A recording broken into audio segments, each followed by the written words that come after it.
ইসলামের ইতিহাসে বদর যুদ্ধ একটি অত্যন্ত গুরুত্বপূর্ণ ঘটনা।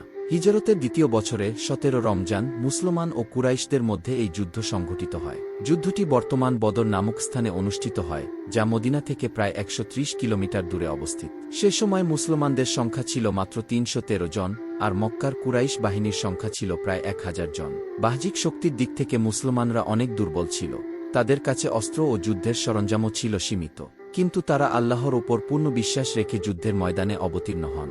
যুদ্ধের আগে মহানবী মুহাম্মদ আল্লাহর কাছে সাহায্য প্রার্থনা করেন। কুরআনে উল্লেখ আছে যে আল্লাহ ফেরেশতাদের মাধ্যমে মুসলমানদের সাহায্য করেছিলেন। দীর্ঘ লড়াইয়ের পর মুসলমানরা এক ঐতিহাসিক বিজয় অর্জন করেন। কুরাইশদের অনেক নেতা নিহত হয় এবং তাদের বাহিনী পরাজিত হয়ে পালিয়ে যায়। এই বিজয় ইসলামের শক্তিকে সুদৃঢ় করে এবং মুসলমানদের মনোবল বহুগুণ বৃদ্ধি করে।